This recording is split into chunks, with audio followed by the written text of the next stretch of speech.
நாமக்கல் மாவட்டம் பரமத்தி வேலூர், பொத்தனூர், பாண்டமங்கலம் சுற்றுவட்டார பகுதியில் உள்ள 200க்கும் மேற்பட்ட சிவனடியார்கள் திரு உத்தரகோசமங்கை சென்று மங்களநாதர் மங்களநாயகி ஆலயத்தில் திருவாசக முற்றோதல் எனும் ஞான வேள்வி சிறப்பாக நடைபெற்றது.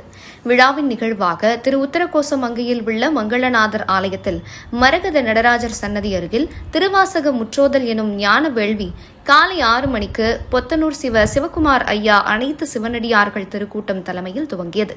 விழாவில் ஆலயத்தில் உள்ள மங்களநாதர் சுவாமி அர்ச்சகர் ஐயா தேங்காய், பழம் உடைத்து விநாயகர் மற்றும் சூரிய வழிபாட்டுடன் நிகழ்வினை துவக்கி வைத்தார்.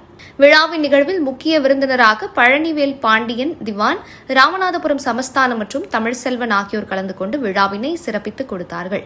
காலை 6 மணிக்கு தொடங்கிய திருவாசகம் முற்றோதல் மாலை 6 மணி வரை சிறப்பாக நடைபெற்றது.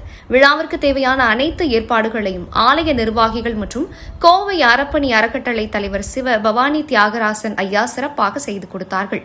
மேலும் உத்தரகோசமங்கையில் குமணன் மற்றும் கண்ணனடியார்களுக்கு தேவையான அனைத்து உதவிகளையும் செய்து வழிபாடு நிறைவு பெற உறுதுணையாக இருந்தார். பல மாவட்டங்களில் பல்வேறு பகுதியிலிருந்து வந்த விழாவில் கலந்து கொண்ட சிவனடியார்கள் மற்றும் அடியார் பெருமக்களுக்கு ஆலயத்தில் அருளாசிகள் வழங்கி அன்னதானமும் அருட்பிரசாதமும் கொடுத்து கௌரவித்தனர்.